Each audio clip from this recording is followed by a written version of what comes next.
We're coming to the end of May 2020, which means the end of the Maybe Midrash project, which I really enjoyed participating in and watching. And of course, it has given me a lot of pause and time to reflect on my own relationship to religion.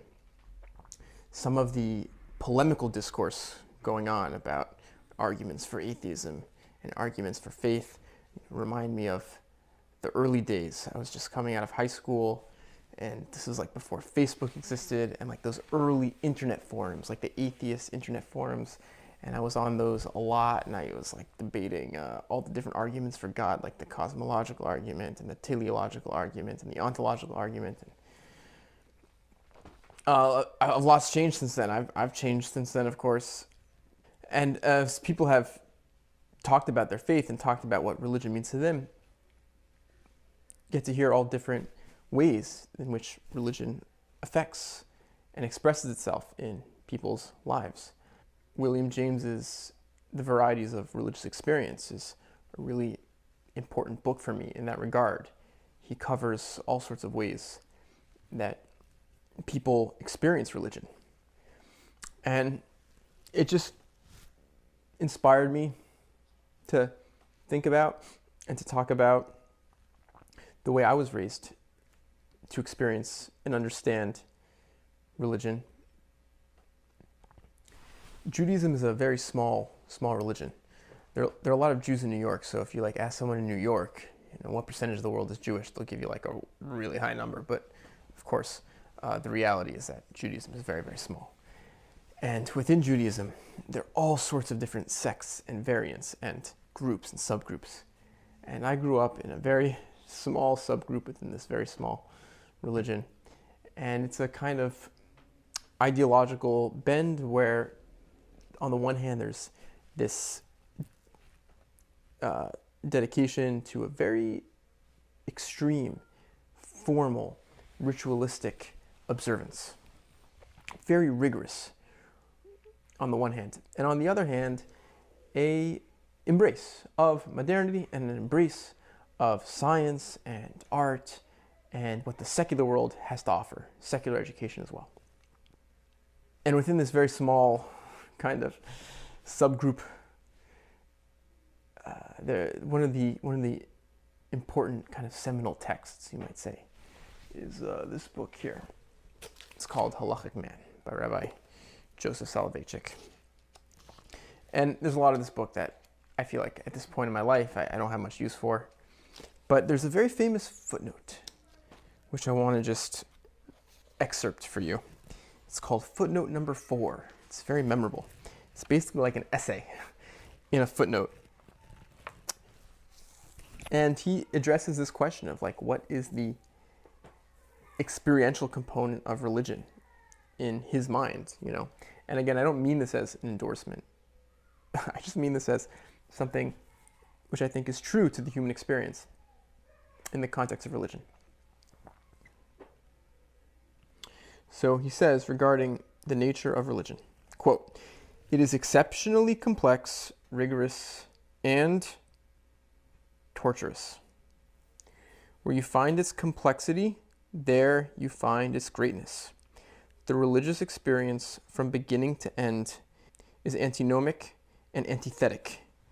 The consciousness of homo religiosus flings bitter accusations against itself and immediately is filled with regret, judges its desires and yearnings with excessive severity, and at the same time steeps itself in them, casts derogatory aspersions on its own attributes, flails away at them, but also subjugates itself to them. It is in a condition of spiritual crisis, of psychic ascent and descent, of contradiction arising from affirmation and negation, self-abnegation and self-appreciation. The ideas of temporality and eternity, knowledge and choice, necessity and freedom, love and fear, the yearning for God and the flight from his glorious splendor, incredible, overbold, daring, and an extreme sense of humility, transcendence and God's closeness, the profane and the holy, etc., etc., struggle within his religious consciousness, wrestle and grapple with each other. This one ascends and this one descends, this falls and this rises. Religion is not at the outset a refuge of grace and mercy for the despondent and desperate, an enchanted stream for crushed spirits, but a raging, clamorous torrent of man's consciousness with all its cries, pangs, and torments. For the path that eventually will lead to the green pastures and to the still waters is not the royal road, but a narrow, twisting footway that threads its course along the steep mountain slope. I want to put a pin in that word. The steep mountain slope. I'm going to come back to that word in a little bit.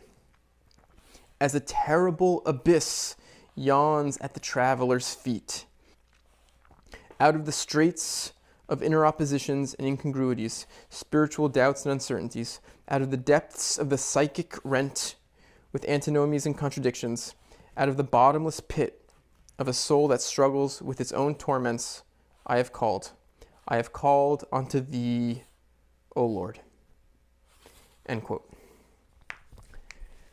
There are many reasons why religion can feel torturous, can feel like a torment. I think back to 2 years that I spent in Israel studying Talmud, where I was, on the one hand, given more freedom than I ever had in my life. I could literally do what I want. I was away from my family. But on the other hand, experienced more of a desire and need to conform religiously in my observance more than I've ever felt. So a kind of paradoxical freedom in a way. And in that isolation, in that totally male environment where I was fully committed and fully dedicated to studying Talmud all day, studying this text, studying midrash, literal, where that word comes from is the kind of exegesis that the sages of the Talmud did. And I'll just say as an aside, in the parentheses, that it's a wonderful, wonderful text, and it gave me so much, and it gave me an appreciation and a commitment, I think, even to literature that I have now. But in that world where I was so saturated with that, there was also a deep kind of loneliness and a kind of religious anxiety raging at the same time. But there are other reasons, and there are other ways in which that kind of torturous experience can manifest and can exist. I've experienced, and I know plenty of people who've experienced the religious crisis of faith, and how do you handle that? Also, a very torturous religious experience. Similarly, I know stories, secondhand, thirdhand stories of many people who are LGBTQ, and they grew up in this community. And for some of them, not all of them, but for some of them who were deeply committed to the religion and deeply committed to the community, this created a real crisis. How do they find their way? How do they identify? How do they try to reconcile these two elements of their life that are both very important to them? I absolutely love this book. It's edited by Robert Alter. It's a collection of short stories, modern Hebrew literature. It's absolutely wonderful. So many gems in this book. And it's just amazing to me how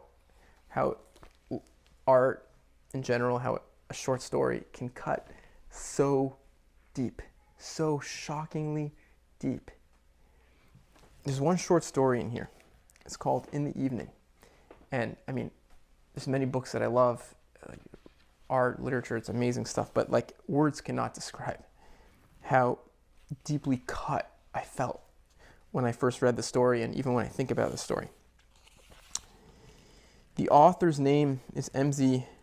Feyerberg, and he died before his 25th birthday of tuberculosis. The story was published in 1897. So doing the math here, I think Feyerberg must have been 23 years old when he wrote the story. And it tells the story of a young boy. growing up in a, what you might say, ultra-Orthodox or Haredi religious context. And it has this amazing frame narrative. It's like a story within a story. And the frame narrative is this young kid who gets to stay late at the cheder, which is the study hall, for the first time. He's this really young kid, and it's like this amazing experience. And he has to walk home at night by candlelight. And his whole perspective, this child's perspective, is so ghostly. It's so haunted. It's so frightening. Everything is so frightening. And when he comes home and his father's not home, and he asks his mother to tell him the story, this is like the story within a story. And he's told this wild story by his mother, this wild story. And it plays into a lot of like the tropes that belong to like Hasidic folk tales. But it's a crazy story of this boy who gets adopted by a non-Jewish landowner. It's a Jewish boy, gets adopted by a non-Jewish landowner. And the non-Jewish landowner is trying to raise the boy as a non-Jew. And the boy has nightmares of his father coming to him saying, "You're Jewish." The boy describes one of these dreams to his adopted landowner father as follows, quote, "Oh, father," said the boy the next morning, "last night the Jew beat me terribly. He pulled my hair and scratched me with his nails until I bled. If only you could have seen how awful he looked with his bloodshot eyes and his wrinkled brow, which seemed so full of worry and affliction. If only you could have heard how dreadful he sounded when he said to me, 'You're a Jew, and I'm your father. Rise and follow me, or else I'll kill you right now.' If only. Oh, father." End quote. And the story evolves as like this huge struggle, this huge metaphysical struggle between like the ghost of the father and this landowner for the soul of this boy.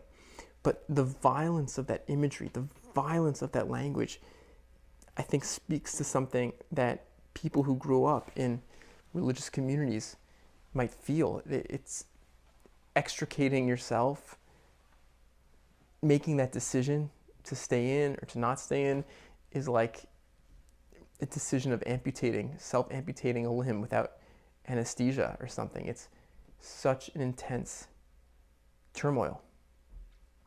The poet of religious turmoil is, of course, none other than Gerard Manley Hopkins. And I have two poems here that I love. And when I read Gerard Manley Hopkins, there's sort of like two modes. A lot of the poetry sort of runs by me, washes over me without making so much sense. Either it goes over my head, which of course a lot of it does. It's very complex, dense language. But also I get the sense that Hopkins was like really obsessed with the sounds of words and his unique rhythms, his sprung rhythm. And so it seems that some of the meaning may have gotten lost in that. But other parts like just jump out as like these lightning strikes. So the first poem, Carry Comfort. I'll not carry in comfort. Despair, not feast on thee. Not untwist, slack they may be, these last strands of man. In me, or most weary cry, I can no more. I can something, hope, wish, day, come, not choose, not to be. But oh thou terrible, why wouldst thou rude on me, thy ring-whirled right foot rock, lay a lion limb against me, scan with darksome, devouring eyes my bruised bones, and fan, oh in turns of tempest, me heaped there, me frantic to avoid thee and flee. Why? that my chaff might fly, my grain lie sheer and clear? Nay, in all that toil and coil, since seems I kissed the rod, hand rather, my heart low lapped strength, stole joy, would cheer. And now he gets the last few lines, and these are the lines that, more than anything else, really jump out at me and are the most memorable. Cheer whom, though? The hero whose heaven handling flung me, foot trod me, or me that fought him? Oh, which one? Is it each one? That night, that year of now done darkness, I, wretch, lay wrestling with my God, my God. I don't have much to say about that poem, but that image of Hopkins wrestling with his God and just being totally destroyed, totally destroyed by God is very something that sticks with me. And then the last one, quote, no worst, there is none, pitched past pitch of grief. More pangs will, schooled at 4 pangs, wilder ring. Comforter, where is your comforting? Mary, mother of us, where is your relief?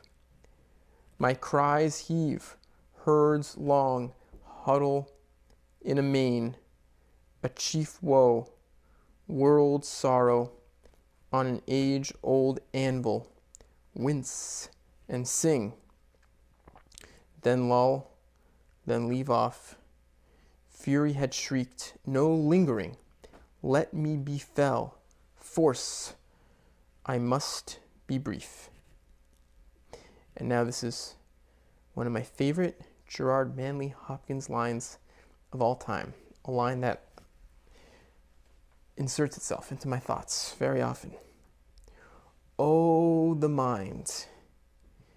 Mind has mountains, cliffs of fall, frightful, sheer, no man fathomed. Hold them cheap, may who never hung there, nor does long our small durance deal with that steep or deep. Here, creep, wretch, under the comfort serves in a whirlwind. All life, death does end, and each day dies with sleep. And so that's it. Those are some thoughts, some reflections on the more torturous and conflicted aspects of the religious experience. Thanks for watching.